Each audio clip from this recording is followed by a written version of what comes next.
amigos? ¿Qué tal? ¿Qué tal? Muy buenas tardes. Bienvenidos hoy a este en vivo de México Inteligente. Hoy tenemos nuevamente a Yucatán en el tiempo. Estamos muy felices por estar con ustedes. Seguramente el tema de hoy les va a gustar. Es un tema que Miguel domina perfectamente. Bien, quiero saludarlo. Hola Miguel, buenas tardes. Hola, ¿qué tal, David? Buenas tardes. Aquí de nueva cuenta. Vamos a hablar de un poco de historia en vivo. Vamos a hablar tal vez un poco de historia, un tema yo creo que muy interesante. Ya lo hemos abordado en otras ocasiones, pues esta vez desde un punto de vista, un enfoque distinto. A ver, espero que les guste. A ver cómo nos va. Quiero darle las gracias también a la ingeniera Cintia Buenfil, que está en los controles de este canal, y la saludamos. Hola, Cintia. Hola, buenas tardes. Bienvenidos al programa del día de hoy. Recuerde que estamos a través de la señal de México Inteligente, aquí desde ahora todavía la cabina número 1, que es nuestra cabina de transmisión central. Estamos ya preparando las segundas y la tercera cabina para que ustedes estén con nosotros en muchos otros programas, así que estamos muy contentos porque México Inteligente está creciendo. Gracias a ustedes, gracias a ustedes. Sabemos que este cambio de horario a lo mejor les cae un poquito diferente, un poquito mal, pero estamos seguros también de que ustedes podrán ponerse sus audífonos y escuchar estas sensacionales historias de México Inteligente. Estamos un poquito con ruidos en otras áreas, que aunque estamos sellados en ruidos, sin embargo, ahí pues se cuela en que están haciendo ciertos trabajos aquí en las oficinas. Así que les agradecemos mucho. No se vaya, quédese con nosotros, platique con nosotros. México Inteligente está hecho para ustedes. Es el canal de la gente diferente, el que busca contenido valioso y no ese contenido superficial que desgraciadamente en las redes sociales pues abundan. Intentamos no hacerlo, intentamos darle a usted contenido interesante para que usted disfrute con nosotros. A los que nos gusta la historia, a los que nos gusta saber más de Yucatán, ahí estamos listos. ¿De qué se trata el tema hoy? Bueno, el tema principal es México contra Yucatán. El conflicto relacionado con la famosa República de Yucatán, que desafortunadamente es un tema que todo el mundo oye hablar de la República de Yucatán, pero nadie sabe, no tiene ni la peregrina idea de qué consiste realmente, qué fue. Ya hemos tratado ese tema en otras entregas, pero vale la pena ir retomando desde otros aspectos.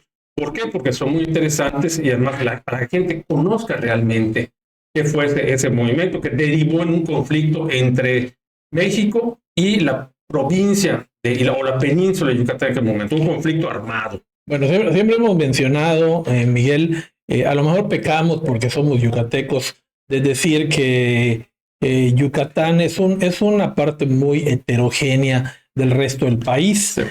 Se cuece aparte. No toda la República opina igual. Sin embargo, pues fíjate, ahí tenemos ahorita estamos viendo algunas de las cosas en el internet que dice que muchos extranjeros y foráneos se están yendo. Es que huyendo del calor. De eso vamos a hablar precisamente de ese aspecto que ayudó a la guerra de México de Yucatán contra México. Precisamente de ese aspecto. Ahorita vamos a entrar en el tema. Primero vamos a hablar del personaje del programa, que es un general yucateco. Yucateco nace en Campeche, Yucatán, cuando era parte de Yucatán, en 1790. Se trata de don Sebastián López de Yergo y Calderón.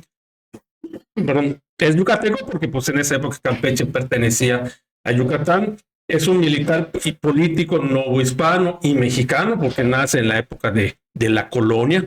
Yucatán es una capitanía general, pero él desde muy joven se va a lo que es Nueva España, se enrola en el ejército realista y lucha contra los insurgentes en la guerra de independencia. De hecho, a la orden de Agustín de Iturbide y de Félix María Calleja, que eran dos de los dos grandes generales realistas que combatieron a Hidalgo, a Morelos, a Guerrero, etcétera, etcétera, etcétera.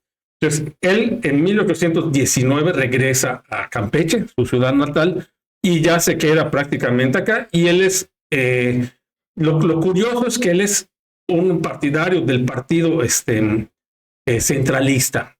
siempre combatió a los yucatecos, federalistas de Yucatán, ya después de la independencia de México y de Yucatán. Inclusive combate a Santa Anna, que al principio era federalista, pero cuando ya llega al poder, se cambia de bando, se vuelve centralista, y paradójicamente, después que Santiago Imán encabeza las rebeliones federalistas, él se une al bando federalista, Sebastián López de Hierro, y después va a combatir por ese bando, inclusive cuando es la invasión de México a Yucatán, dentro del contexto de la República de Yucatán, que después vamos a entrar en tema. Fíjate, una de las cosas que aprovechando este tema hablan es que dan varias razones por las que ahorita todos los que no son de Yucatán se están yendo, ¿no? La primera, obviamente el calor, que todo el mundo huye de ello. Cosa que a nosotros los yucatecos pues sí lo sufrimos, pero estamos adecuados a él y sabemos cómo irlo moviendo, aunque nuestra heroica Comisión Federal de Electricidad no nos ayuda. No nos ayuda y sí nos perjudique con las altas tarifas, porque además nos tienen clasificados en una zona que cada año dicen que van a pelearlo, que lo van a cambiar. Las plantas de ciclo combinado, que inclusive vamos a poder estar en capacidad de vender a Belice y a otros estados. Y que nos van a homologar las tarifas. Terrible. Y es parte también de la lejanía de Yucatán, o sea, el aislamiento, también vamos a hablar de eso ahorita, que o sea, la distancia carece también. Bueno, pero a tantos años y con la importancia que hoy tiene Yucatán, que desde la época de la casta divina para acá, Yucatán ha retomado su importancia histórica como polo turístico, como polo de producción, o sea, un lugar atractivo. Independientemente a eso, todavía no seguimos sufriendo el centralismo, sí, claro, ¿no? Claro. Y otra de las razones que dan es que me parece real, a mí me parece muy real, es que el yucateco es sumamente regionalista. Y si tú te das cuenta de los comentarios que existen en esa noticia, pues vas a ver que muchos yucatecos lo que están diciendo es que se vayan, ¿no? Pues sí, todo ahorita con tanto desafortunadamente o como llamar, tanto extranjero y gente de fuera que ha tenido problemas con locales, pues obviamente ese regionalismo y esa división, esa polarización, pues vaya, se acrecenta, ¿no? Porque tenemos la cuestión que si del español o de la gringa que si se estacionó frente a la casa, o la que no deja que se metan a la playa, o los extranjeros que quieren adueñarse de las playas y que ponen bardas, y en fin, una serie de situaciones cosa que no me parece tan regionalista, porque en ninguna parte del mundo tú te puedes apoderar de ninguna playa. Claro. O sea, si tú me das que esto ocurre en Europa o ocurre en otros lados, pero no ocurre. La playa es zona federal. No puede ser ocupada por ningún particular, bajo ningún motivo. No sé si en alguna parte del mundo las playas estén privatizadas. No puede ser. Ya sabemos que en la parte capitalista del mundo pues se venden hasta islas completas, ¿no? Claro. Pero al menos en México y bajo la política que tenemos no se puede en teoría, pero se hace. Yo te quiero decir que, por ejemplo, en Cancún, ojalá hay alguien que nos esté viendo, no me deje mentir o me haga rectificarlo, en Cancún hay partes que los hoteles dominan totalmente, o sea, no puedes ni siquiera accesar porque ellos tienen totalmente dominado esto. Y si te vas a nuestro Puerto Progreso hoy día, pues las playas están ocupadas por los restauranteros. Sí, malamente. Yo siento que allá las autoridades se hacen de la vista gorda, porque sí es un hecho que la playa es una zona federal y por lo tanto vamos a decir que es de la nación, o sea, no puede ser susceptible de pertenecer a particulares. Pagarán alguna concesión, pero allá habría que revisarlo con lupa, porque sí, yo considero que esa concesión infringe la ley. También tenemos el caso de los extranjeros, que hay que tener en cuenta, ponlo acá, nada más como dato curioso, la famosa zona prohibida, que impide a los extranjeros adquirir la propiedad en la costa, de donde está la costa hacia el interior 50 kilómetros y en la zona fronteriza de 100 kilómetros. ¿Cómo adquieren los extranjeros? A través de fideicomisos. O sea, ellos a título personal no pueden. Entonces tienen que contratar un fideicomiso con un banco, generalmente una institución fiduciaria, y constituyen el fideicomiso y es como adquieren ellos propiedad de esa. No sabía. Sí. No sabía que había Por eso ves que de repente ves canadienses o estadounidenses viviendo en la costa. Es a través de un fideicomiso. O sea, pues sí, los he visto, pero lo que yo no sabía es que la ley prohibía Sí, claro. que un extranjero comprara la costa. En la franja prohibida le llaman aquí 50 kilómetros de la costa al interior y 100 kilómetros de la frontera hacia el interior. Pues peor tantito, entonces imagínate los extranjeros que se están apoderando de esto. Claro. O sea, cualquier persona que estuviera en la playa, que conociera esta ley, pues se lo podría decir. Usted ni siquiera puede ser dueño de la casa que tiene, ¿no? Hace unos meses, no sé, viste un italiano que había un señor pescando en el mar, ya ni siquiera en la orilla, ya dentro del mar, a unos metros de la costa, y le estaba diciendo que se largara, que no podía, que porque era su mar, era su playa, le está diciendo, pues el mar no es tuyo, le dice. Vamos, ya ni la playa y posiblemente ni la casa. Ajá. ¿Cómo? De acuerdo a la ley, no puede comprar en costa, ¿no? No puede comprar. Bueno, sí puede comprar a través de un fideicomiso, que es vamos a decir, una figura jurídica donde un fiduciario administra a favor de un fideicomitente. O sea, él no aparece como dueño. No, el fideicomiso es el que aparece como dueño. Que sin embargo se ostenta no solamente Es que al final de cuentas, la casa, sino la playa. Es una figura jurídica en la cual él puede adquirir un bien, pero pues está administrado por un banco. Hueco legal. Pues no tanto así, bueno, pues es una figura legal. Una figura legal que contrapone otra ley. No, porque no estás violando ninguna ley, o sea.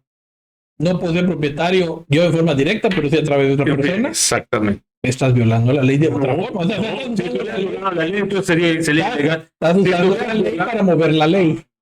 Estás utilizando una figura jurídica que te permite adquirir una propiedad. O sea, omitir la otra ley. Es que no es una violación de ley. O sea, la figura es legal, la figura del fideicomiso. Esa parte sí te entendí. Pero no puedes decir que estás violando una ley porque sería tanto como decir que el fideicomiso es ilegal. Claro, también esa parte te entendí. Lo que yo estoy intentando explicar es que es una ley que contrapone otra ley o que prácticamente te permite pasar por encima de esa ley. Pues no lo veo así, pero pues si quieres entenderlo así. Sí, pero no es. ¿Usted qué opina? Tanto como... ¿Usted qué opina? No pueden adquirir una propiedad en la costa, pero hay una ley que dice que a través de un fideicomiso sí pueden adquirir una propiedad en la costa. O sea, yo siento que son dos leyes que se están de alguna manera porque el dueño es el fideicomiso, no es el extranjero, no estás violando ni el... Pero en la realidad, ¿quién es el dueño? El dueño es el extranjero. Vaya, vamos a decir que Comoros tiene la posesión legal. ¿Qué pasa, Miguel? Que pareciera ser un país que restringe todo por cuestiones económicas. O sea, en esta playa no se puede poner un restaurante a menos que tengas permiso. O sea, si le estás dando permiso para estar allá, entonces sí se puede, simplemente porque no tengas permiso. Lo más triste es que muchas veces está ideológicas, porque tú puedes decir, ok, los casos de los extranjeros, que ahorita que es mucho el escándalo, que no sé qué, todos están viendo con cara de matar a todos los que son de fuera, ¿no? Pero cuánta gente lleva años viviendo acá que se ha integrado perfectamente sin ningún problema. O sea, y que tú digas que un extranjero, no puedes, por ser extranjero no puedes adquirir una propiedad. Pues mejor quita esa parte en vez de estar recurriendo a figuras jurídicas que te permiten. Claro. Y como tú dices, ¿estás violando la ley? No estás violando la ley porque ambos son cuestiones legales. O sea, no se está. Pero pues vaya, estás buscando, vamos a decir, una alternativa. Una alternativa. Es lo que te digo. Sí. Legal. El problema es que mejor que no exista la ley, mejor que cada quien pueda comprar lo que quiera. Claro. Y punto, ¿no? Pero pues obviamente este fideicomiso pues cuesta. Pues, o sea, al extranjero le sale más caro y además tiene que pagar ese fideicomiso y obviamente hay impuestos y demás que pues el gobierno Es lo que te estoy comentando. O sea, tal pareciera que no es algo que beneficie al pueblo, sino simplemente no me estás dando dinero para hacerlo, ¿no? A mí me causa mucho ruido cuando dicen, por ejemplo, es que lo quitaron porque no tenía permiso. O sea, permíteme. O sea, no porque esté dañando la naturaleza, no porque dañe la parte de lo que ves. No, simplemente no me has pedido permiso, no me has pagado y por lo tanto no puedes. O sea, quitaron a tales vendedores ambulantes porque estorbaban y no tenían permiso. O sea, eso quiere decir que si hubieran tenido permiso, aunque estorben, están allá. Esa es la parte que suena de estas leyes de este país, que para mí raya en un populismo ya ridículo, ¿no? Sí, bueno, ahorita no los quitan. Ahorita, pues, bueno, que viajé recientemente a Ciudad de México, todo el centro histórico está plagado de vendedores ambulantes. ¿Qué es lo que se queja el vendedor, o sea, el comerciante establecido? Oye, yo tengo que pagar renta, yo tengo que pagar impuestos, y los otros no están pagando impuestos, me están además haciendo competencia a precios más bajos porque ellos no pagan ni renta ni impuestos. Y además me tienen aquí tapándome la entrada, ¿no? El amor. Habría que ver cómo está y retomar el tema de aquella temporada número 1 de cómo está ahorita el ambulataje en Chichén Itzá, ¿no? Habría que ver, está terrible. Habría que ver qué cambios han habido desde la primera vez que lo comentaste ahora, ¿no? Yo creo que sigue igual, me parece que sigue igual. Pero en fin, tenemos, Cintia, cuéntanos. Tenemos acá el saludo del doctor Rubén Enrique Tac Rosado. Buenas tardes, saludos al staff, excelente programa, un interesante tema. Gracias, doctor Rubén Tax Rosado, colaborador también de México Inteligente. ¿Quién más tenemos, India? Estamos tranquilos, continuamos. Bueno, muy bien, Miguel. Entonces, ya este es el personaje. Terminando con él, muere en la ciudad de Mérida en 1855. Fue gobernador de Yucatán en 1835, precisamente cuando combate a los federalistas, y cuando gana se fue, puedo decir que se instituye como gobernador interino, en lo que se dictan, se nombra un nuevo gobernador, porque pues parte del centralismo era que todo se manejaba desde la capital. Bueno, ahora vamos a hablar precisamente de lo que estábamos diciendo hace rato. Te adelantaste un poquito el tema, pero por ahí va. Estamos hablando de Yucatán y contra México en un conflicto armado. Pero tú te puedes imaginar, has oído hablar de varios tipos de armas, ¿no? Biológicas, bacteriológicas, químicas y demás. Pero ¿alguna vez has oído que se utilice una zona geográfica como arma? Una zona geográfica como arma.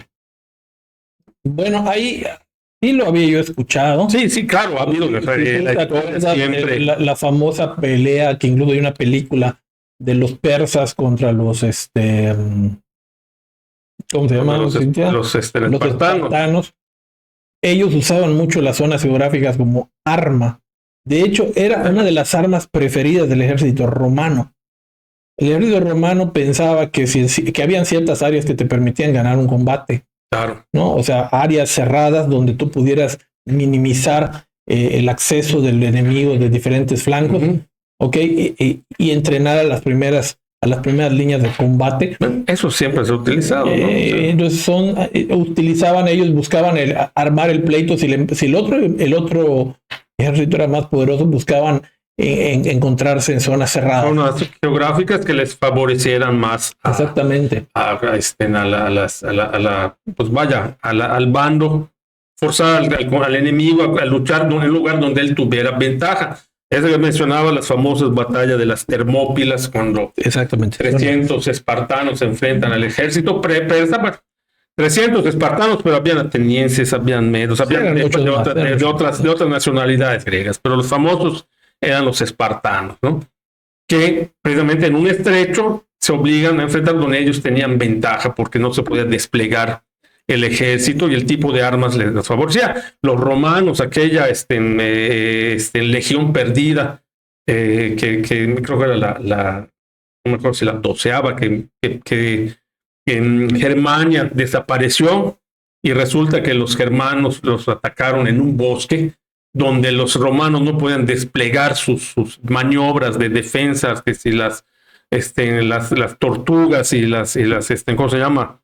cuando atacaban así en punta, Sí, cierto. y demás, pues ellos tenían una técnica donde iban con el escudo y con el gladius, que era la espada, iban en fila, iban apuñalando, cuando se cansaban, se pasaba así, se iban Se retrocediendo, rotaban. y hacían ¿cómo se llama? Pues una fuerza de guerra muy poderosa que no pudieron utilizar en esa zona boscosa y fueron aniquilados, ¿no? Sí, porque ellos ya habían estudiado que un ser humano, no es como las películas que vemos que un ser humano pelea con 6 personas. Ajá. Ellos habían estudiado que un ser humano de capacidad militar Ujú, solo podía enfrentar en forma continua a 3 adversarios. ujú, Entonces ellos peleaban por esos 3 adversarios, los contaban más o menos, ujú. y cuando se daban cuenta que ya habían liquidado a 3 adversarios, ellos retrocedían para que tomara el que sigue El que sí, el bando, y posición, siempre estuvieran y se y ellos iban se hacia atrás recuperaran. y se recuperaran. ¿No? Y vaya, y era una fuerza de el ejército romano muy eficiente. Sí, muy eficiente. Conquistaron Muy bien. prácticamente todo el mundo conocido, conocido por ellos y demás. Pero cuéntanos, ¿por qué ahí te refieres a un arma geográfica? Vamos un poquito a los antecedentes. Como siempre hemos hablado, en Yucatán era una capitanía general aislada completamente del resto del país. Administrativamente se dependía de la corona para algunas cuestiones administrativas de la Nueva España, pero al capitán y gobernador general siempre lo nombraba el rey directamente. Al estar al lado pues del resto de lo que es el país ahorita, pues su forma de ser es muy distinta. Nosotros estamos más relacionados con el Caribe, con los pueblos caribeños, que con el resto de México. Obviamente al ser una provincia pobre, porque pues aquí era pura piedra, pura laja. La agricultura es difícil, no es un lugar que se destaque por su alta producción agrícola. No hay minerales, no hay oro, no hay. Entonces, pues tenía, pues vamos a decir, que preferencia en cuanto al pago de impuestos. Cuando se independiza México, Yucatán se independiza aparte y primeramente se une, pues vaya, que después del imperio, del efímero del imperio de Iturbide, que se separa, Yucatán prácticamente se puede decir que se forma una república independiente. En 1823 decide unirse nuevamente al resto de México con una condición: sí y solo sí, el tipo de gobierno era federal. Entonces se firma un pacto federal y se une al resto de la nación, ¿no? Así pasan los primeros años hasta que en 1838 Santa Anna se levanta en armas,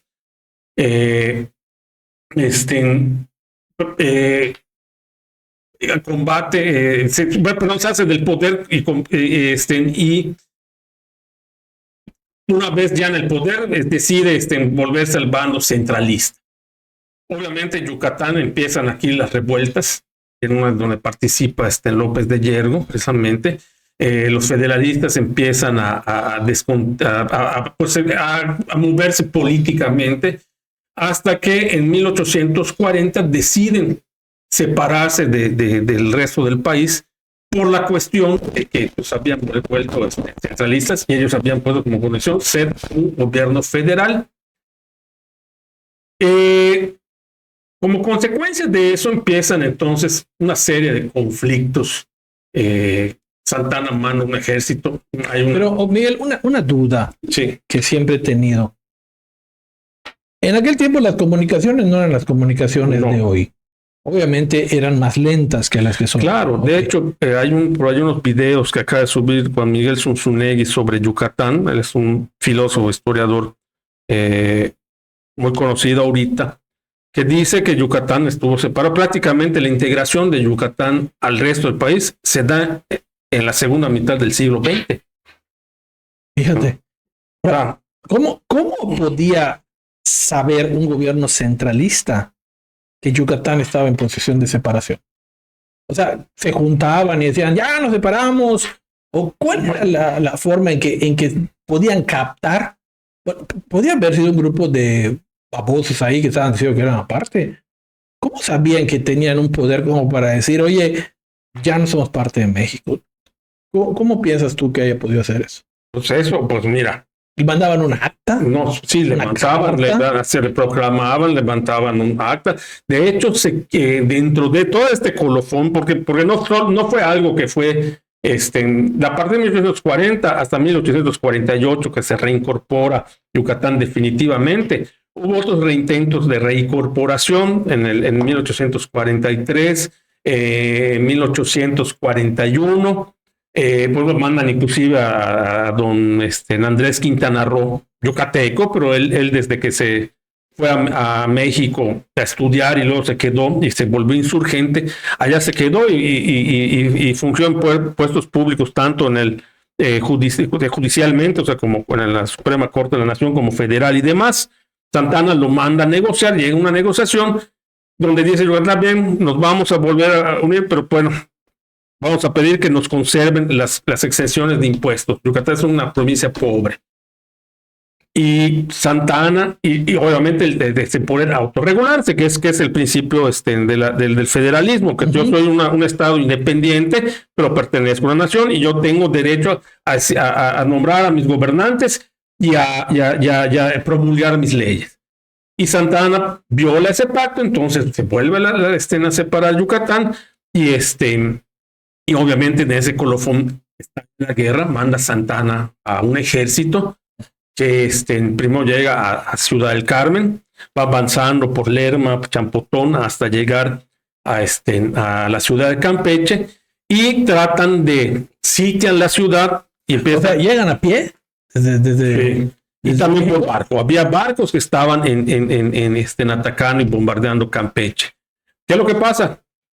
Las famosas murallas que las utilizaron para defenderse contra los piratas, pues nunca se defendieron contra los piratas, porque cuando la hicieron ya dejaron los piratas de atacar directamente la ciudad, entonces la sirvió para defenderse contra Santa Ana, además de que la bahía de Campeche está formada por bajos, que esos vapores y grandes buques de vela no podían maniobrar con facilidad, y entonces lanchas cañoneras campechanas pues los iban sorteando, les iban causando daños. O sea, ahí ya está en Campeche la plataforma continental, o sea, la que no permite. Entiendo que no es tan prolongada como lo que es en la zona norte, que es la costa yucateca, pero sí hay en cierta plataforma. En cambio, en Quintana Roo, pues tenemos lugares donde no existe, o sea, ya ves que pegan los cruceros, ponen y demás. Pero pues vaya. Sin embargo, entrar por Quintana Roo era prácticamente un sueño porque no había nada, era atravesar toda la selva. Atravesar la selva. Entonces era una zona deshabitada en esa época. Y ocupada por mayas además. Y además todavía no había mayas rebeldes, pero pues esta era zona, ¿cómo se llama? De allá salían casi todos los conflictos que estallaron en Yucatán durante el siglo XIX, por ahí se originaban. Y de hecho, Santiago Imán, que siempre se levantaba por la zona oriental, Valladolid, Tizimí y demás, él formó un ejército de mayas orientales. Entre sus vamos a decir, sus capitanes y jefes estaban caciques como por ejemplo Cecilio Chi, que después será uno de los principales generales mayas rebeldes en la futura guerra de castas. Okay. Que de hecho, en esa guerra es donde los mayas se dan cuenta de que de su superioridad numérica y de su fuerza como ejército, ¿no? O sea, porque de cuántos eran y ya aprendieron, pues, principalmente guerra de guerrillas. ¿Qué es la peor? Que es la peor, porque bueno, al final de cuentas ese conflicto de Yucatán contra México fue precisamente una guerra de guerrillas. Por ejemplo, aquí está el libro que te comenté, ya lo comenté en el programa pasado, pero ya lo leí y se me hizo un excelente libro. Este País Mortífero, precisamente, de José Ángel Coyocú, nos narra precisamente cómo la geografía yucateca contribuyó a los yucatecos a defenderse en contra de los mexicanos. ¿Qué es lo que pasaba? Venía gente principalmente, por ejemplo, de estados como Zacatecas, Estado de México, Jalisco, lugares altos con un clima más benéfico, y venían acá, ya ves este lugar que es un infierno, ¿no? Este calor. primeramente, ¿a qué se enfrentaron? Llegaban y pues ellos llegaban en barco, ok, están los cañones, oye, vamos a necesitar pues mulas y caballos para transportar los pertrechos de guerra, para arrastrar los cañones, para llevarle los bastimentos de los soldados y demás. Ok, y cuando llegaban ya los pueblos ya los habían abandonado, no dejaban grano, los pozos los cegaban, no tenían agua potable, no había mulas para transportar, tenían que llevar ellos los alimentos. Lo que representaba más barcos, más transporte. Pues sí, porque pues tampoco pues, los dejaron y prácticamente los abandonaron, no era que hubiera una línea de suministros constante. Además los abandonaron a su suerte. Qué inteligentes, ¿no? Sí, o sea, claro. pegaron por donde normalmente en las guerras le pega un país a otro. En la parte de la comida, la parte del alimento, ¿no? Y además venían, y normalmente las guerras en aquella época no es como ahorita que había plenamente por la dificultad de las comunicaciones. Vaya, al final de cuentas sí habían comunicaciones, habían proclamas, había contacto vía correo, que tardaba pues semanas en enterarse uno de las noticias. Pero pues vaya, había la comunicación, por eso se enteraban de que Yucatán se separó. Entonces, cuando los mandaban, bueno, tú tienes que ver dónde consigues tu comida. Entonces el ganado, el maíz, todo lo escondían o inclusive lo destruían para que no cayera en manos del enemigo. Entonces fue uno de los principales problemas que se enfrentaron, que fue el hambre y la dificultad de conseguir alimentos y cómo transportar sus equipos. Creo que habíamos hablado en algún programa que ellos desembarcaban en Cizal. Sí, bueno, cuando llegan, van avanzando, van venciendo al ejército yucateco. Se puede decir que en esta campaña el ejército yucateco no ganó una sola batalla en enfrentamiento armado directo. Principalmente el ejército de Santa Anna era un ejército profesional, un ejército entrenado, disciplinado y equipado. Y el ejército yucateco estaba principalmente formado por milicias, es decir, por voluntarios que no eran soldados profesionales y que conformaban el ejército. Habían batallones, ¿cómo se llama? Profesionales, pero pues era lo menos. La inmensa parte, la mayoría del ejército yucateco era así. Y también eran aficionados. Sí, claro. Y casi todas las guerras del siglo XIX en Yucatán se pelearon porque además no había una escuela militar en Yucatán. No, habían los batallones ligeros de Mérida, de Campeche, y otros que... entrenados como Dios le dio a entender. Porque pues sí tenían su formación militar, pero pues vamos a decir... Básica. Básica. O sea, realmente no sé qué tan entrenados estaban, pero pues eran, no sé, era el 5 o 10% del ejército yucateco. La mayoría eran milicias. Muchos de ellos en esa época, mayas que trajeron del oriente, que trajo Santiago Imán. Entonces, pues prácticamente todos los enfrentamientos armados los perdían en contra del ejército mexicano. Menciona inclusive aquí el maestro Coyo que Sebastián López de Hierro, que era el que estaba encargado de jefe de operaciones yucatecas, que también parece ser que había también la orden de no comprometer mucho al ejército, ¿no? O sea, para que el ejército yucateco. Entonces, así que prácticamente se peleó una guerra de guerrillas. Los esperaban de repente en un poblado, se enfrentaban, y después se retiraban. O iban teniendo emboscadas, que era la parte en donde, realmente la parte pedregosa de la península, formaban, para empezar, los caminos los llenaban de parapetos, de piedras, de trincheras, de troncos, inclusive de troncos de árboles espinosos, de troncos de árboles muy grandes, de tal forma que tenían que ir despejando el camino o metiéndose al monte para librarlos. Y en ese ínter además eran atacados a través del monte. O sea, los desgastaron. Los desgastaron, de hecho, eso fue lo que hicieron, los fueron desgastando. Otra cosa que es una estrategia militar muy válida. Claro, sí. O sea, si tú puedes decir no ganó ninguna batalla el ejército, ganó la guerra. Porque ¿qué pasó? Después de que llegan a Campeche no lo pueden tomar, siempre tuvieron una línea de suministros. Ellos sí recibían del interior, llegaban cargamentos con maíz, con ganado, para abastecerse de tanto de grano como de carne, de pólvora, de pertrechos de guerra, aunque tampoco puede decir que abundaban en Yucatán, pero pues bueno, tenían formas de abastecerse, sobre todo de alimentos, ¿no? Entonces decide el ejército mexicano, estaba comandado por el general Matías de la Peña y Barragán.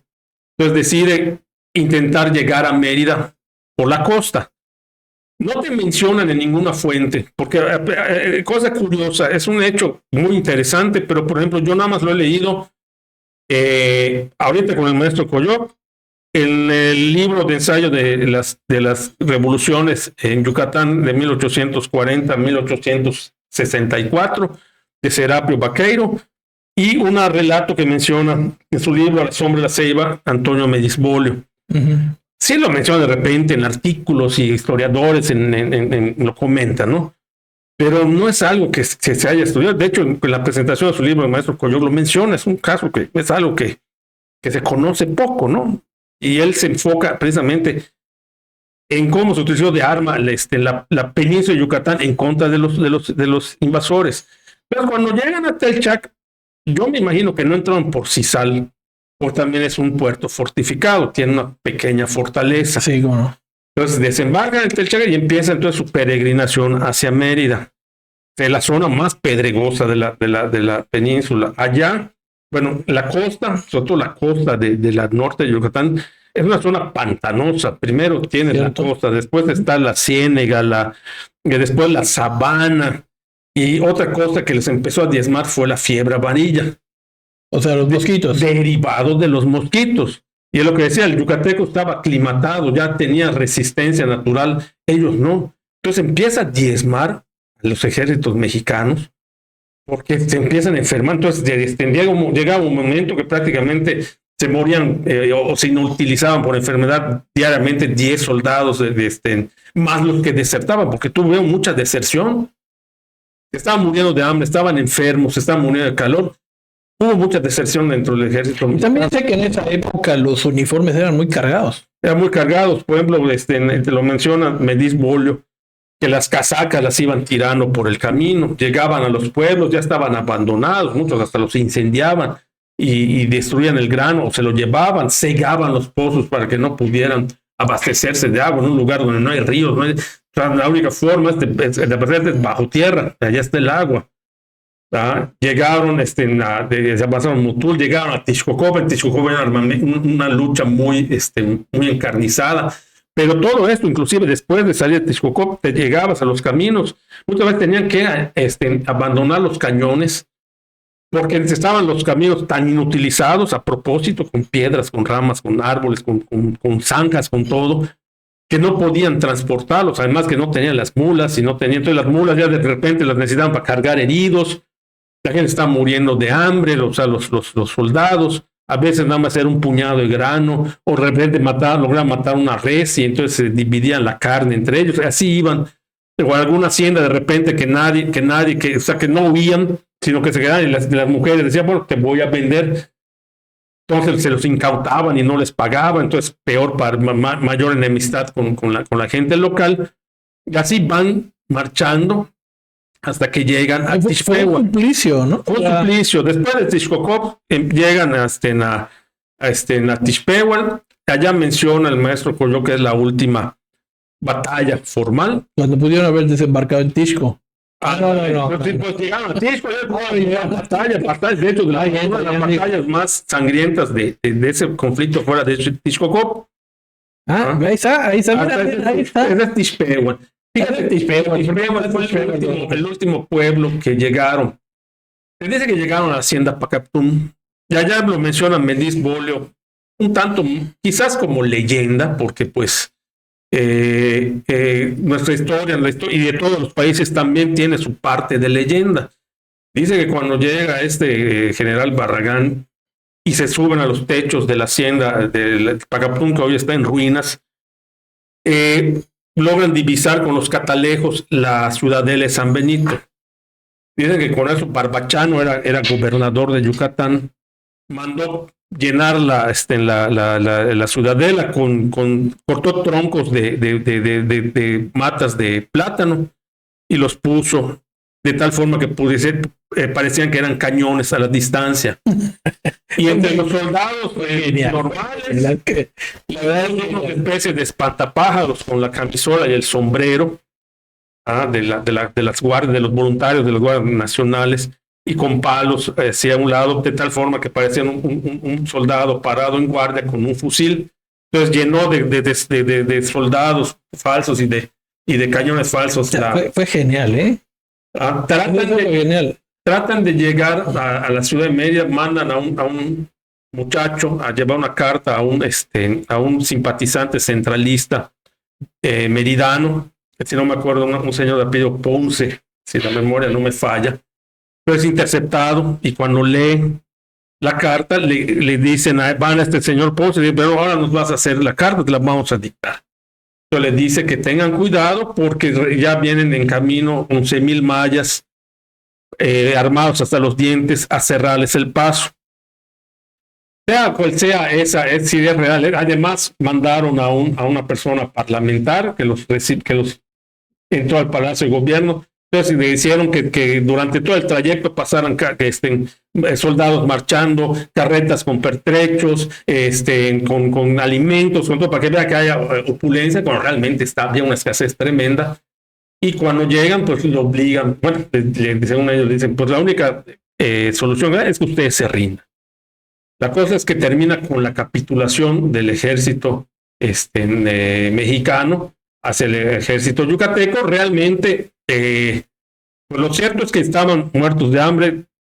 Había el riesgo de que fueran atacados por los 11,000 mayas. Realmente no se sabe si efectivamente estaban viniendo o era, pero sí habían pues el riesgo de eso. Además ya estaban.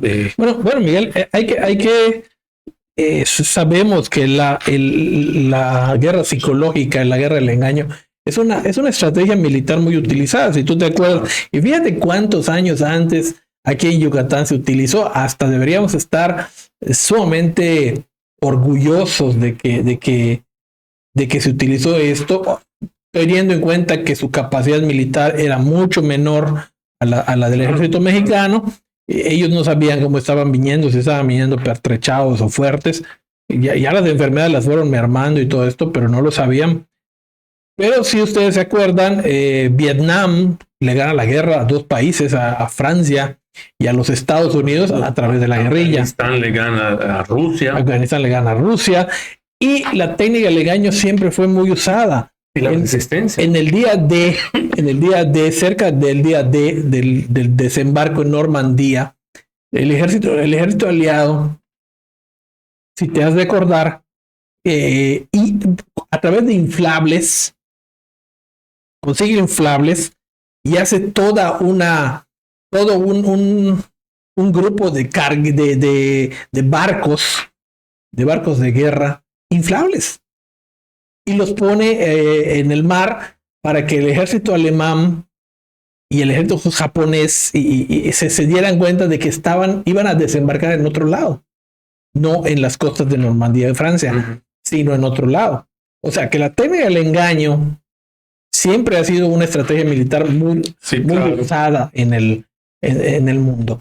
Y tendríamos que estar muy orgullosos de que el ejército yucateco la utilizó para enfrentar a un ejército pues totalmente superior en ese momento. Claro. Y vaya, la capitulación de Tixpéhuatl, y todavía los pobres de estas se van a...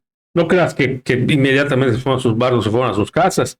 Oye, en Tixpéhuatl, en Texcoco, hubo una batalla. ¿Qué ocurrió en la batalla? Le ganaron el ejército mexicano. A final de cuentas, hubo pérdidas humanas de ambos bandos. Sigue avanzando, o sea, nunca dejó de avanzar hacia México. Esto no llegan a Tixpéhuatl, donde hay la última batalla, y donde ya como... Pero eso no les permitió abastecerse Decían apenas para sobrevivir. O sea, los soldados, cuenta aquí el maestro Coyoc, que apenas comían una vez al día. Además, enfermos de fiebre amarilla, también vómito negro, muriéndose, desertando. Es cuando dice ¿Menciona el número de efectivos que llegó aquí a Telchac? Sí lo menciona, si la memoria no me falla, eran como 4 o 5 mil efectivos. Más los que se fueron mermando. O sea, al final de cuentas, no hay un dato exacto de cuántos fueron muriendo, más o menos entre diario era como 10 entre los que se morían, los que desertaban, o sea, era una pérdida bastante grande. Y obviamente, además de los heridos y enfermos, pues eran soldados que no podían luchar. Entonces, llegan a Tixpehual, ganan esa batalla también. Pero ¿de dónde se trincheran para ver la ciudadela de San Benito? Lo que mencionan es que llegan a la hacienda Arpacaptún y se suben al techo de la hacienda para ver. Habíamos visto en un programa anterior que la hacienda Arpacaptún está donde está una de las embotelladoras de defensa, sí, ¿no? Es correcto. Entonces, ellos pues no estaban tan lejos, ¿no? O sea, lo que pasa es que ahorita hay edificios y no se ve, pero en aquel tiempo me imagino que no, veían las torres de la catedral y de las demás iglesias desde ese lugar. Y veían la ciudad de San Benito, que era un fuerte que estaba donde está actualmente el mercado Lucas de Gálvez, que pues obviamente dominaba toda la ciudad. A ver, Miguel, cuéntanos, ¿ellos envían a un representante a negociar? Según Medis Bolio, el maestro Coyoc no menciona. Dice que ellos llegan y se rinden en Tixpehual. ¿Quiénes llegan y se rinden en Tixpehual? ¿Quién? Los mexicanos. O sea, estaban en Tixpehual y se rinden. En ese lugar donde se rinden. De hecho, había una piedra conmemorativa al hecho, en piedra labrada, con una leyenda, que creo que por ahí en los años 40 algún alcalde muy inteligente, con tal de mejorar el parque, la mandó quitar y desapareció. Bueno, en fin. Exactamente. Oye, pero a ver, entonces ya me confundiste. Si llegan a Tixpehual y se rinden, entonces no llegan a la hacienda Arpacaptún. Es lo que te digo. A ver, esta parte de Medis Bolio, te lo dije, Medis Bolio, más, podemos decir, más tipo leyenda. Él menciona en su libro este hecho. Ok. El maestro Coyoc en su libro no lo menciona.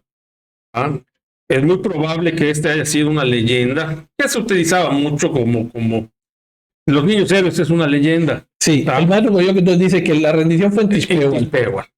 Ok, ni siquiera vieron no lo sabemos. Ciudadela. Es probable que sí la hayan visto, porque al final de cuentas tuvo que haber una comunicación con la ciudad para poder pues capitular. Se rinden, firman una rendición y se van a Telchac a esperar que los vayan a buscar. Y les perdonan la vida en la sí, claro, obviamente, pues se rinden, entregan sus armas. Y ok, pues me tengo que ir, bueno, hasta. Y lo regresan. Lo regresan. Nada más que en Telchac tuvieron que esperar como 4 meses para que los fueran a rescatar. Siguiendo sufriendo el calor, la sed, el hambre, los mosquitos, etcétera. O sea, todavía se van para allá representando a México y Santana seguía presente. Yo que prácticamente los abandonaron a su suerte. Fíjate, que en Guerra de México no pasa eso. No pasa, ¿verdad? No pasa, ¿verdad? Entonces, o sea, no había ahí nada de planes del bienestar, ni no había nada. Ni banco del bienestar, nada. Todavía. No había nada de eso. Y entonces, pues vaya, sí, como hasta hoy no hay nada de eso. Entonces, aquí lo interesante del relato, más que nada, es cómo se utilizó la península fue la que defendió a sus hijos, el clima, la fauna, la vegetación, el suelo, todo. Oye, pero está muy interesante. ¿Será que los devolvieron en blanco? O sea, o le dieron comida y váyanse. Pues creo que de haber dado comida, si no se hubiera muerto. No llega nadie, ¿no? Sí. Porque imagínate, después de cruzar todo eso que te digan, regresas ahora. ¡Wow! Nuevamente, Matías, le hicieron su consejo de guerra y hay una serie de comunicados y de cartas. Había un hermano López de Santana entre los soldados mexicanos, y otros que hay los comunicados. De hecho, de allá se basa mucho en fuentes primarias en el maestro Coyo, precisamente de esas cartas, esos documentos que hay en el archivo de General de la Nación y en periódicos locales, donde él pudo sacar mucha de esa información. O sea, le hacen un consejo de guerra al general encargado. Exactamente, pues sí. ¿Qué habrá pasado en ese consejo de guerra? ¿Lo habrán condenado? Has ganado todas las batallas y ¿por qué te rendiste? ¿Ah? Lo que pasa es que ya llegó un momento que ya que es lo que dice que Sebastián López de Hierro, consciente de eso, pues hicieron una guerra de resistencia porque sabían que tarde o temprano ya no iban a poder sostener una campaña en esas condiciones. Qué inteligente. Pues obviamente sí, eventualmente pues iban a ser aniquilados, ¿no? Obviamente esto, Miguel, olvidado de los libros de historia, tanto de México como de... Los de México menos, los Yucatán, los separatistas. Sí. Yucatán, oye, pero... Y nunca dicen, no tuvimos que rendir ante el ejército yucateco. No, nunca lo dicen, y dicen que los yucatecos son separatistas, oye, y Tamaulipas, y Nuevo León, y Coahuila, que intentaron formar la República de Río Grande. También se enfrentaron, hicieron su bandera, hicieron su bandera, pelearon, igual perdieron contra el ejército mexicano, pero ellos nos dicen, ya hay otras situaciones donde hubo otras partes, obviamente, federalistas que trataron de independizarse en contra del centralismo de Santana, el centralismo en general. Oye, Miguel, ubícame en la historia. El ejército mexicano de esa época estaba dirigido por Santana. Santana era el presidente. Era presidente. ¿Qué es lo que pasa? Bueno, Santana fue presidente por momentos. Pero él llegaba, si te das cuenta, sus periodos eran periodos creo que el más largo habrá sido de 5 meses. Estaba 2, 3 meses, se fastidiaba, al que le encanta que llegara, la nación me necesita. Entonces llegaban, los recibían con desfiles y con banquetes en la Ciudad de México. Después de caudillo. Exactamente. Después ya se aburría porque no le gustaba gobernar. Transfería a su vicepresidente el poder y él se iba a su hacienda Manga y Clavo a jugar a las cartas, a las peleas de gallos, a perseguir mujeres, a lo que le gustaba. Después había otro, la nación me necesita, y regresaba. Entonces, pero vamos, estuvo en ese periodo. ¿Qué tan fuerte podía haber sido el ejército mexicano? ¿No es el mismo periodo de la invasión norteamericana? Sí, de hecho, Yucatán, vamos a decir que en ese ínter se separa y regresa en 3 momentos. Cuando después, en más o menos 1841, la negociación con Santana, más o menos después de este conflicto ya del 43, y luego cuando estalla la guerra con Estados Unidos, que allá ya estaban formados los 2 bandos políticos yucatecos, el partido campechano y el meridano, representado por Santiago Méndez, el campechano, y por Miguel Barbachano, el yucateco, que siempre pugnaban por la cuestión política. Yo creo que allá es el origen de la rivalidad actual entre campechanos y yucatecos, realmente tiene su origen político. Okay.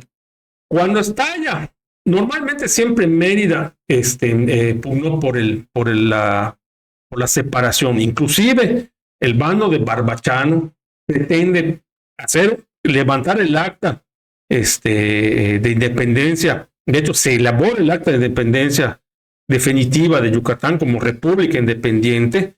En el Congreso, es cuando se hace más o menos en 1842, 43, cuando se hizo la famosa bandera yucateca. En el Congreso, en esa época, Yucatán era bicameral. Ahí está. Era bicameral, es decir, que estaba formado por una Cámara de Senadores y por una Cámara de Diputados. Oye, a mí me encanta la bandera, O sea, ¿no te gusta a ti? A mí me encanta, y además la bandera pues es un símbolo, independientemente de los orígenes que pueda tener, es un símbolo que actualmente nos da identidad a Yucatán. Ahí está y desde que se aprobó la ley de símbolos locales, pues además ya tiene un carácter oficial que no lo había tenido hasta esta fecha, ¿no? La hermosa bandera yucateca ahí está, ondeando para todos ustedes en la foto. Y ahí está. Y cuando estalla la guerra contra Estados Unidos, bueno, no se logra, el acta de independencia no se logra firmar. ¿Por qué? Porque si bien Barbachano tenía mayoría en el Congreso, en la Cámara de Diputados, en la de senadores, no. Estamos hablando que además no creas que eran como ahorita 200 senadores, 300 diputados y 100 y cacho senadores. Eran como 5 y 5 en cada uno, ¿no? Pero bueno, la cosa es de que a final de cuentas, como la Cámara de Senadores controlaba el partido Campeche por Santiago Méndez y el de Mérida, Barbachano, se aprueba en la Cámara de Diputados, pero en la de Senadores no. Entonces, pues realmente nunca tuvo carácter de oficial el acta de independencia de Yucatán. Posteriormente, cuando estalla la guerra contra Estados Unidos, el partido de Mérida, de Barbachano, dice, bueno, ahorita la nación nos necesita. Tenemos que unirnos porque la nación nos necesita. Y Campeche, como era puerto, y pues ellos vivían del comercio marítimo, dicen, espérate, pero si nos unimos, ahorita van a mandar una escuadra estadounidense a bloquearnos el puerto, entonces se muere el comercio y nosotros nos morimos de hambre. Entonces no, vamos a pugnar por la separación y nos quedamos independientes y neutrales al conflicto.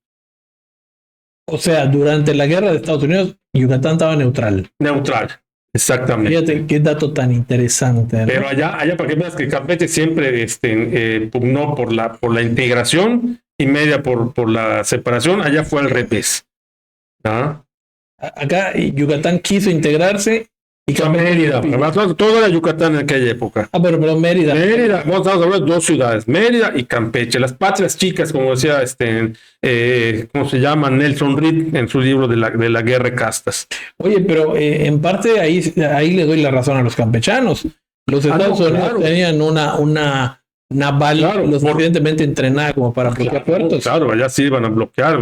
Fíjate que si los bombardeaban o no. Con el solo bloqueo ya les partieron el alma. Que además es una técnica muy utilizada por los Estados Unidos. Y tan es así que los estadounidenses, bueno, respetaron a Yucatán, mandaron una escuadra a Ciudad del Carmen, pero Campeche y el resto de la costa pues quedó libre. Se quedó libre. Sí.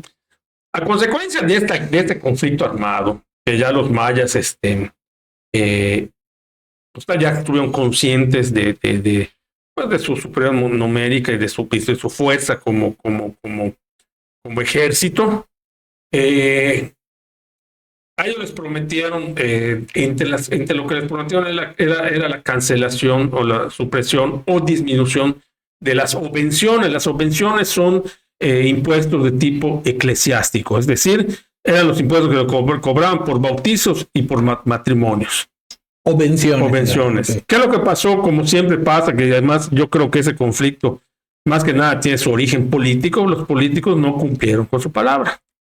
Qué raro, porque ahora sí cumplen. Sí, ahorita sí. Bueno, pues entonces eso derivó de que se levantaran en armas los mayas. Como hubo una represión, se volvió una guerra muy sangrienta que devastó a la península al grado de que ya estaban preparados para abandonar la península los pocos blancos y mestizos que quedaban.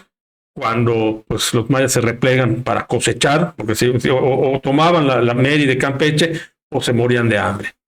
Entonces fue cuando en esa época termina la guerra de Estados Unidos en 1848 y precisamente era presidente Miguel Herrera, destina a Yucatán 150,000 pesos y armas para la recuperación, y es cuando entonces Yucatán ya se empieza a recuperar, y ya es otra historia de la guerra de castas que ya hemos hablado, pero ya fue la reincorporación definitiva de Yucatán a México, ya nunca se volvió más a separar.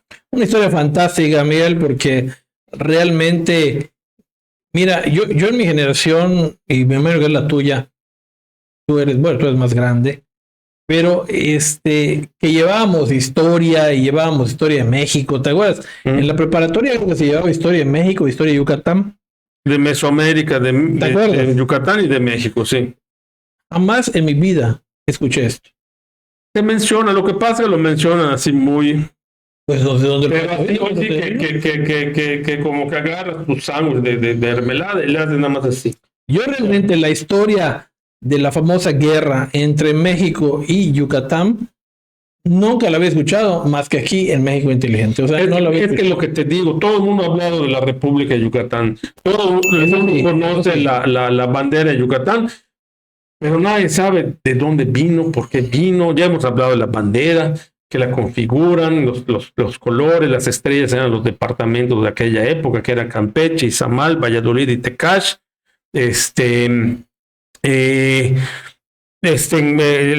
Los colores, pues no colores similares a de la bandera mexicana.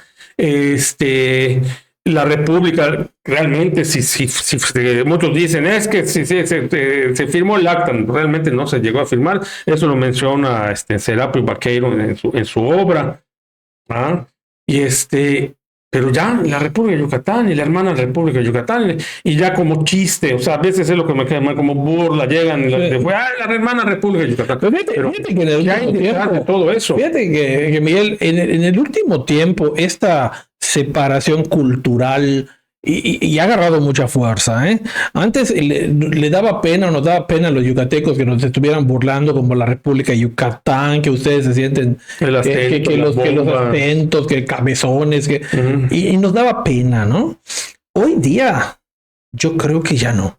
Yo creo que estamos orgullosos del acento, orgullosos de nuestra forma física, orgullosos de ser, y sí aceptamos que somos un poco regionalistas. Hay que preparar un programa. De hecho, estoy a ver si déjame, no quiero confirmar nada hasta que ya tenga. Vamos a ver, quiero hacer un programa donde hablemos de la migración a Yucatán, pero actual. Y bueno, consultar con algunos expertos. Es lo que quiero. Que vengan, invitamos a algunos expertos. Es lo que quiero hacer, nada más lo estoy formando. Ya le avisamos al público. Usted puede formar parte de este programa si realmente quiere participar con nosotros y usted domina algún tema. Obviamente sabemos que hay gente que hace un contenido mucho más profesional, los que se dedican a la creación de contenido, pues seguramente ahí sacarán reportajes acerca de esto mucho más completos. Lo interesante es que aquí en Yucatán el tiempo usted se entera en plática de amigos y esto nos da una ventaja porque me da mucho gusto ver que a veces que temas que topamos acá, no quiere decir que tengamos ese nivel de audiencia, pero los temas que tocamos aquí luego los sacan la gente de contenido, sí, obviamente mucho más preparado, mucho más bonito, ahí van a los lugares porque pues se dedican a eso. Nosotros somos un grupo de amigos de México Inteligente. Iremos mejorando. Y vamos mejorando y vamos creciendo pero lo estamos haciendo con el apoyo de usted, lo estamos haciendo buscando no sacrificar el contenido inteligente a costa de un contenido superficial.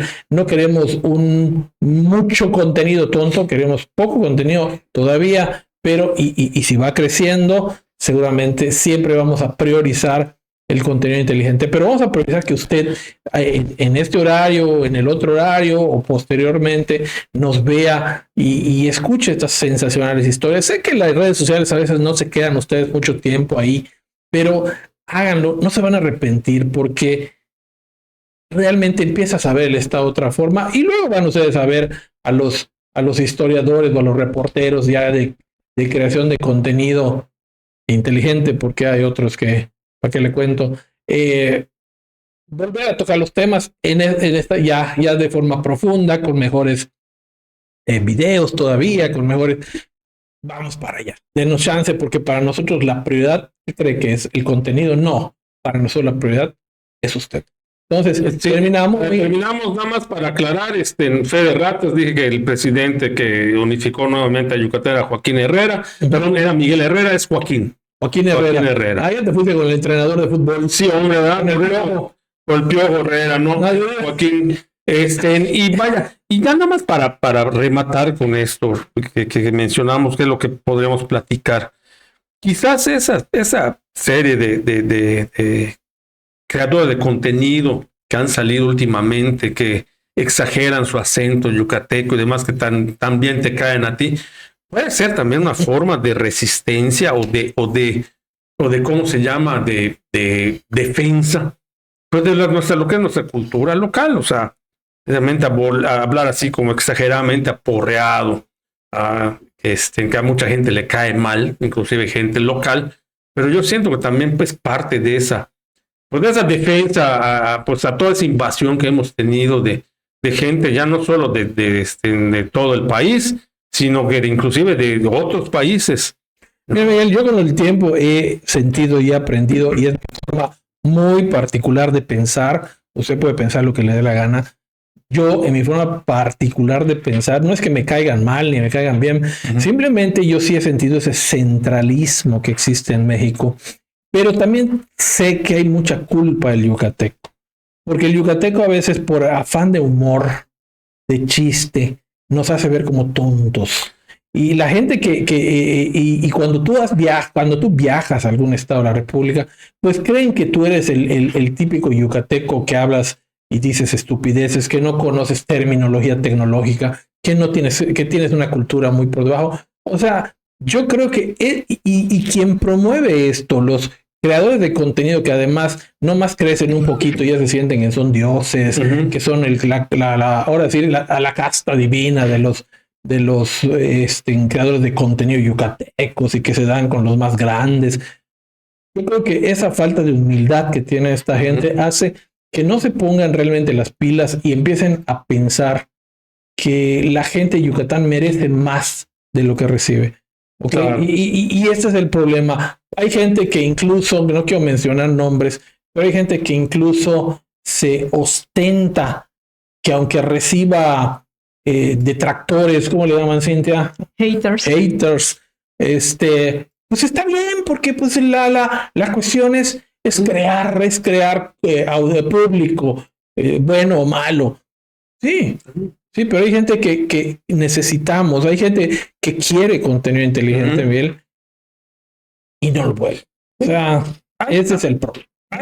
No me cae mal. La teoría. Definitivamente. Leyenda, como lo quieras llamar, que recordarás que a propósito de lo que estás mencionando, que hubo una época de que prácticamente, así como los chistes de los gallegos, que eran los tontos, el yucateco era el tonto en México, los chistes que había, en los programas como La Carabina de Ambrosio y todos los programas familiares que veíamos todos, que sacaban al yucateco un idiota. Sí. Hay la versión de que se dice que, no recuerdas que habían aquellas cortos que pasaban. Bueno, inicialmente los pasaban en el cine antes de las películas y posteriormente después en la tele pues, sacaban como la recopilación de esos cortos que se llamaba Chistelandia. No te acuerdas de Chistelandia, no de los sketch cómicos que salían muchos actores famosos de esa época. Y esos sketches de Chistelandia los creó un cineasta yucateco de apellido Barbachano, Fernando, si no me acuerdo, que quería checar ahorita, pero no tengo internet. Caray, no nos digas, estamos transmitiendo. No sé si creo que tu cable. No, perdón, ya me acordé, formatearon mi computadora. Ok. Bueno, la cosa es de que ¿cómo se llama? Había un personaje que se llamaba Humberto Cawich. Ese sí lo recuerdo. Ese de Chistelandia, que lo sacaban como un estúpido, o sea. Bueno, pero además había una tradición de esto. O sea, y dicen que de allá salió la fama del yucateco tonto. Gente admirable, Miguel, como Polo, que mis respetos, que hicieron un teatro regional inteligente. Cholo nunca actuó como un tonto. O sea, era una persona inteligente con su... Pero, ¿sabes qué problema hay con el teatro regional ahorita? El de fuera no lo entendía. Como era profundamente local, no lo entendían. Bueno, sigue pasando. Sigue pasando, sí. Sigue pasando. Entonces, lo que pasa es que al yucateco le gusta mucho el chiste. La payasada. Hay mucha gente que le gusta ese tipo de cosas, ¿no? Estamos hablando desde la época de Chela y Ponzo, ¿te acuerdas? Sí, claro. Había otro, ¿cómo se llamaba? Cirilo Tuz y de toda esta gente. Albert y todo eso. Pero que bueno, aplican de una manera sobrecargada el chiste regional, pero pues ya sabemos cómo ha migrado el comicismo, que se dice así, si no se dice así, perdóname, yo así le digo, el comicismo regional. O sea, ahora ya es un más vulgar, ¿verdad? Que a la gente le gusta y lo aplaude y lo felicito. Tiene su mercado, adelante. Lo que no me parece es que consideren que es el único mercado y que ellos es el plus ultra de los conductores de contenido, porque los aficionados que estamos aquí frente a un micrófono, que desgraciadamente para ellos y afortunadamente para nosotros se democratizó la comunicación. O sea, la comunicación ahora es democrática. O sea, ya muchos accedemos a un micrófono, muchos accedemos al internet, cosa que antes no. Antes, si no tenías amigos y conexiones, pues no entrabas al área de comunicaciones. Entonces ellos creen que al haber sido los primeros que se empezaron a meter a decir una bola de estupideces, o sea, pues ya son los plus ultra y que todos los demás somos unos aficionadillos ahí que no tenemos nada que hacer. Y menosprecian el conocimiento y menosprecian. Entonces, y hay muchos actores, muchos cómicos nacionales, o sea, nacionales. Parece que los del centro enseguida se vuelven nacionales y los de aquí son de acá, ¿no? Pero hay cuates que han estado en Televisa, como siempre el centro, todo lo que hace es nacional y los demás pues, es provincia, ¿no? Entonces, que se burlan del yucateco. Hay un cómico en este momento, no lo recuerdo, no recuerdo su nombre porque ni vale la pena recordarlo, que empieza a hablar del yucateco y dice, vamos a hablar del yucateco. Ahí se viene así la ventilador. O sea, nosotros no le decimos la ventiladora a un ventilador. O sea, y esto que parece un chiste, que se ríen y no falta el que dice, ay, déjalos vivir y vive tu vida. Como si fuera gente aislada, como si ellos vivieran en una islita y todo lo que pasa alrededor no les debería importar. Se asesinan y matan y tal, no les importa. Tú vive tu vida y sé feliz. Cuando no han entendido que la felicidad es parte de un ecosistema completo. Entonces, no lo entienden y esto es lo que a mí más gusto me da. No somos reporteros, el licenciado tiene una especialidad y además es un experto en historia, pero no somos reporteros. Ninguno de los influencers es nada. ¿Ah? Muy pocos influencers ahorita son algo. Sí, pero ellos se captan algunos como periodistas que a lo mejor lo son. A lo mejor muchos de ellos tienen inclusive, sí estudiaron periodismo, pero tienen carrera trunca. Carrera trunca o hay algunos. Mira, una carrera ahorita, por favor, las universidades te están regalando los títulos. O sea, ahorita cualquier cuate se licenció en comunicaciones y cualquier cuate. Tienen posgrados. Y terminan de una carrera y se están metiendo el posgrado. Y cuando te das cuenta, tienen 21 años y ya tienen doctorado. O sea, esto ya no es sinónimo de que seas un experto en el tema. Nosotros se lo decimos, señores, no somos expertos en el tema, no somos profesionales en el área de comunicaciones, pero gracias a Dios, en que usted crea, las comunicaciones se han democratizado y nos permite ahora a mucha gente con capacidad tecnológica poder comunicarnos con ustedes a través de un micrófono y a través de cámaras. Y poderles expresar lo que también pensamos. Porque sabes que hay gente, Miguel, que le molesta que tú des tu opinión. Ay, ya cállese. Ay, o sea, bueno, esos son los haters. ¿Qué les importa, no? Mira, a mí te voy a decir una cosa. Las redes sociales me han enseñado mucho. Pues a todos. Primero, a reconocer y saber que yo no siempre tengo la razón. ¿Cierto? ¿Sí? De repente opinas algo y te corrigen y dices, espérate, lo voy a checar. No, tenés razón y lo reconozco. Disculpe, hoy te agradezco la información, estaba equivocado. Siempre y cuando no te hayan insultado antes. Bueno, es que... ¿Qué te digo, no? Ok, entonces ya cuando trato de emitir mi opinión, antes me informo. Y ya la digo. De allá entonces vienen los que te empiezan a insultar, a decir que eres un tal por cual, porque al final de cuentas es la persona que cree que como yo en su momento tenía la razón y cuando no la tienen, pero la diferencia, y les digo, investígalo. Y se sienten expertos, ¿no lo has visto? No, pero sin saber absolutamente. Tú, si no sabes, no hablas. O sea, como si ellos fueran expertos en el tema, ¿no? Los haters que te das tu opinión y te empiezan a insultar, que te dices, o sea, me han dedicado a eso. Yo al principio me molestaba mucho, me ponía a discutir no llegas a nada con Bueno, te empiezas a divertir también con las que discusiones. además, sí, bueno, hay gente que le gusta, a mí no, bueno, ya está bien. Siempre te están divirtiendo con las discusiones, pues te diviertes tú con las discusiones. Sí, Finalmente sabes que no vas a llegar a nada. Porque esta es Exactamente. gente que está cerrada y y nada más lo hace también para va a molestar. pegar, exactamente, es cierto. Entonces ya dejé de discutir en el de repente no aguanto y emito mi opinión. Últimamente la mayoría de la gente ya ni caso le hace. Porque a nadie le importa lo que dicen los demás, nada más le importa lo que ellos mismos dicen. Sí. Y ya, ya procuro no opinar.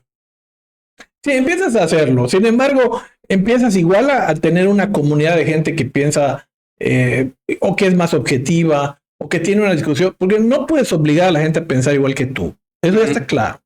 ¿Ok? Pero sí puedes sentir que la gente tiene opiniones válidas, Claro. válidas desde su perspectiva, ¿no? O que te da buenas razones. Eso no pasa mucho en las redes sociales. Y volviendo a la parte de los influencers yucatecos, de la gente que son críticos políticos, que están bien, el problema es que piensen que ellos son los profesionales en el área, que nadie más puede opinar porque son ellos los pioneros del área. Y sabes a quiénes me refiero. Ujú. Hay uno que tiene nombre de país, ¿ok? Apellido de país, es centroamericano. Y Más directo.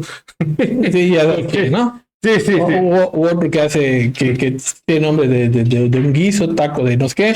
O sea, esta gente crea una serie de contenido estúpido para la gente que ellos buscan y donde tú llegarás a opinar algo diferente, pues no puedes. No puedes porque ellos son los grandes plus ultras y que no tienen nadie más opinión. Pero eso sí, doblan sus rodillitas o bajan ante los nacionales, ante los todavía más estúpidos porque tienen acceso a canales nacionales. Esa es mi opinión personal. Les vuelvo a repetir, no somos expertos ni somos profesionales del área, pero estamos muy agradecidos por la democratización de la comunicación. Bueno, al final de cuentas, con esas personas, esto es un mercado.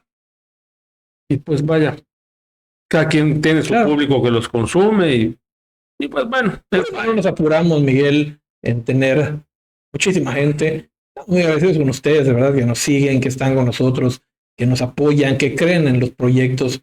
Y con ustedes siempre, con nosotros vamos a estar siempre muy contentos. Cintia, ¿tenemos algo para terminar?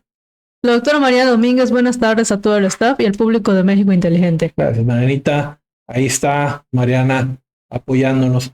Miguel, ¿con qué terminamos? Pues vaya nada más con los libros que recomendar. Te mandas las imágenes, ¿quieres pasarlos? O los presento acá, también los traje en físico.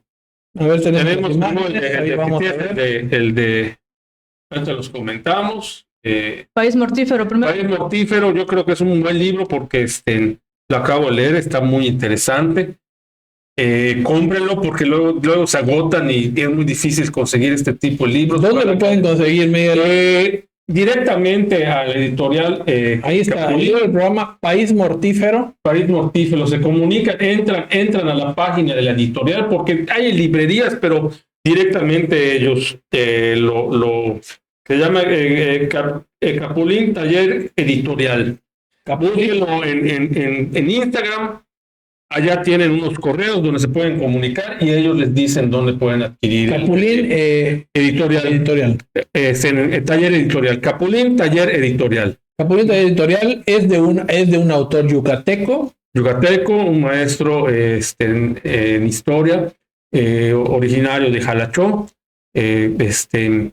Escribe, esto está muy interesante, tiene ilustraciones también muy bonitas en el libro.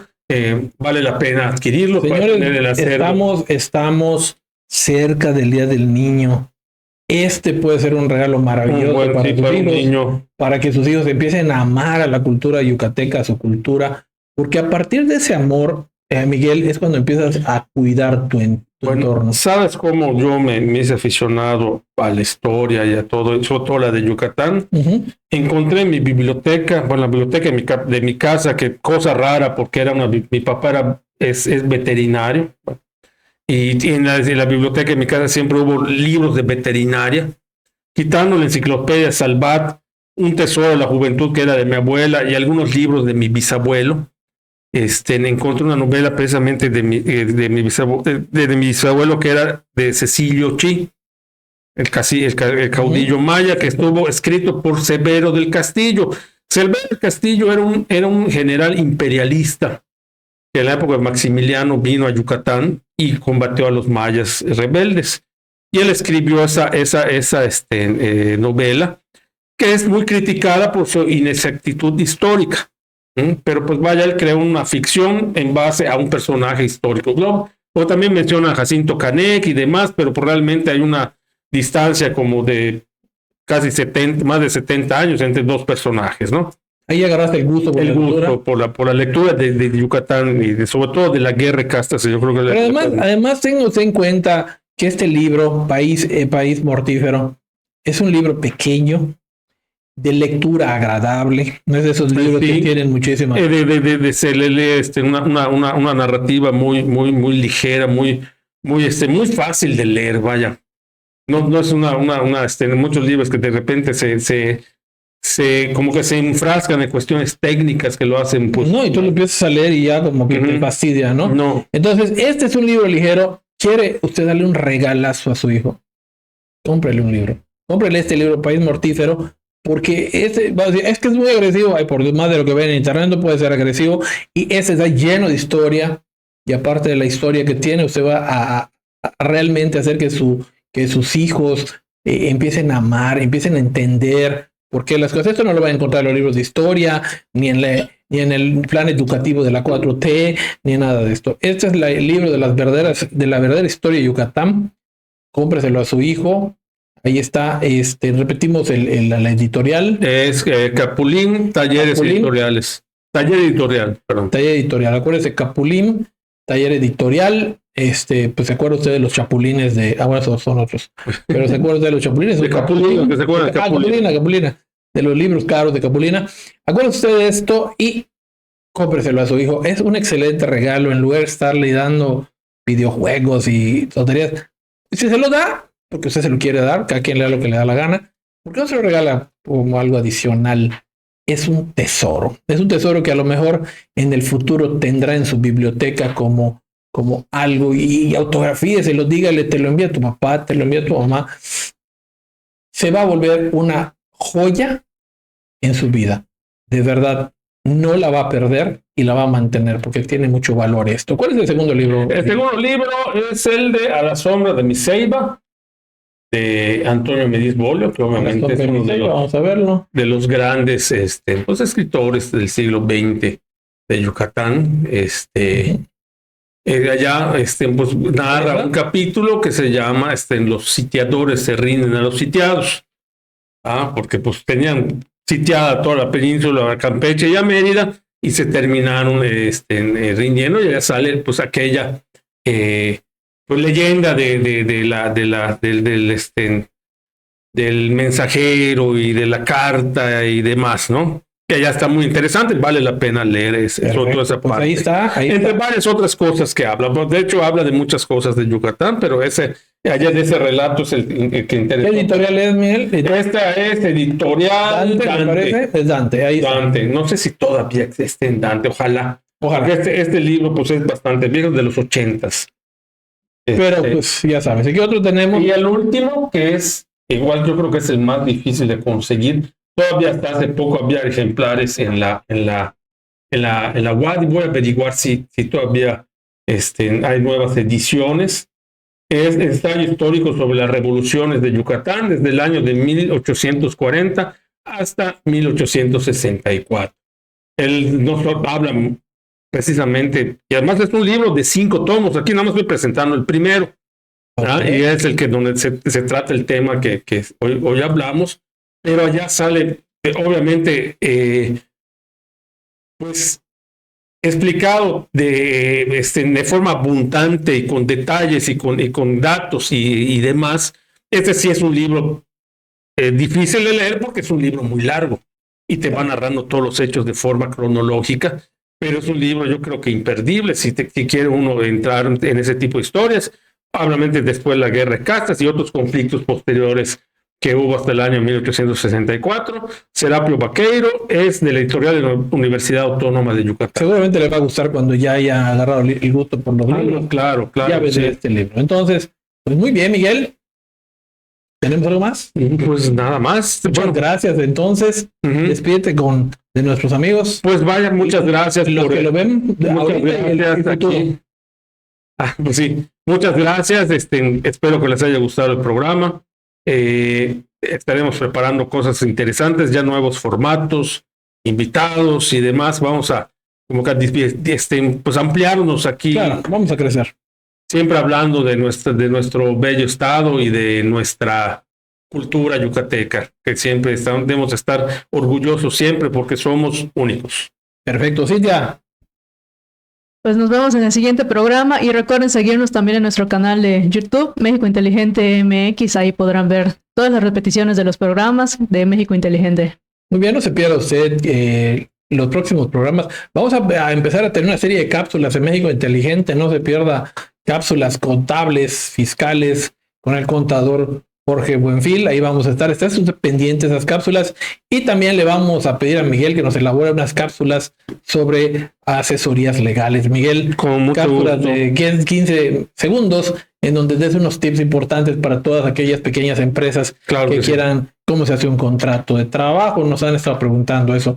Entonces les prometimos que vamos a hacer Con unas todo cápsulas gusto, con todo de gusto. unos segundos de cada uno de los Sí. temas y las vamos a ir presentando a México Inteligente. Estamos evolucionando por usted.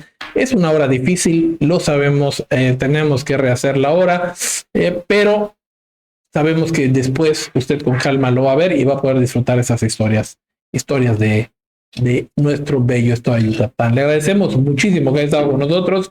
Nos vemos. Muchas gracias. Tenga usted un excelente día y nos vemos la próxima. Que descanse.